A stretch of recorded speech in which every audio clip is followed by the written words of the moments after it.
राम सीतानाथ समारंभां श्रीरामानन्दार्य मध्यमाम् अस्मदाचार्यपर्यन्तां वन्दे श्रीगुरुपरम्परां। सीताराम जी भगवान की जय। भगवान की कृपा। एक बार संतों की एक सभा चल रही थी।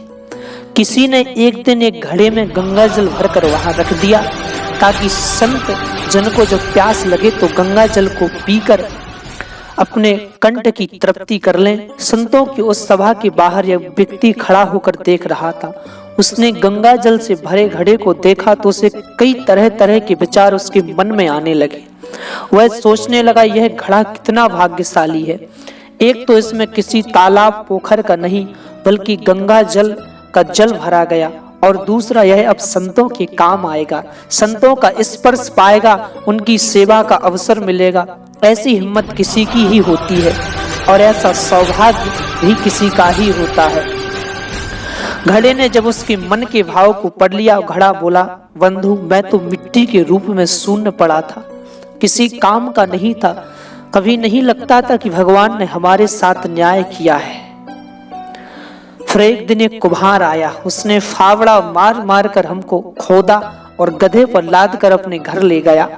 वहां ले जाकर उसने हमको खूब रौंदा, फिर पानी डालकर गूंथा, चाप पर चढ़कर तेजी से घुमाया, फिर गला गांटा, फिर थापी मार मार के बराबर किया। बात यही नहीं रुकी, उसके बाद आग के अंगारों में हमें झोंक दिया। इतने कष्ट सहकर बाहर निकला तो गधे पर लाद कर उसने मुझे बाजार में भेज दिया। वहां भी लोग ठोक ठोक कर देख रहे थे कि ठीक है कि नहीं। ठोक पीटने के बाद भी मेरी कीमत लगाई तो भी क्या, 20 से 30 रुपए। मैं तो पल पल यही सोचता कि ईश्वर सारे न्याय मेरे साथ ही क्यों अन्याय करता है। रोज एक नया कष्ट, एक नई पीड़ा देते हैं। मेरे साथ बस अन्याय ही अन्याय होना लिखा है। भगवान ने कृपा करने की भी योजना बनाई है। यह बात थोड़ी ही मालूम पड़ती है हम और आपको।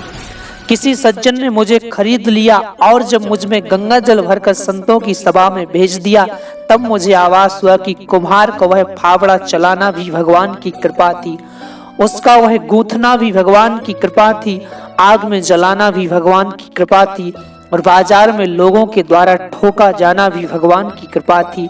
अब मालूम पड़ा कि सब भगवान की कृपा ही थी।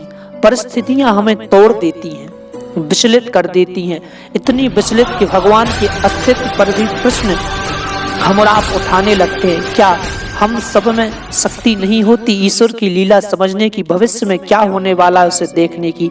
इसी नादानी में हम ईश्वर द्वारा कृपा करने से पूर्व की जा रही तैयारी को समझ नहीं पाते। बस कोसना शुरू कर देते हैं कि सारे पूजा पाठ, सारे जतन जो हम कर रहे हैं वो सब व्यर्थ हैं, और अपनी कृपा बरसाने का ईश्वर नाम नहीं ले रहा है। हम भगवान की भगवत्ता पर ही संदेह करने लगते हैं।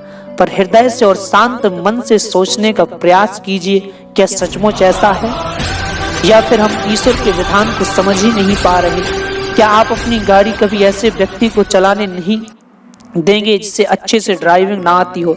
फिर ईश्वर अपनी कृपा उस व्यक्ति को कैसे सौंप देगा जो अभी मन से भगवान का पूरी तरह से समर्पित ना हुआ हो? कोई साधारण प्रसाद थोड़ी है, ये मन से संतत्व का भगवत प्रसाद होता है।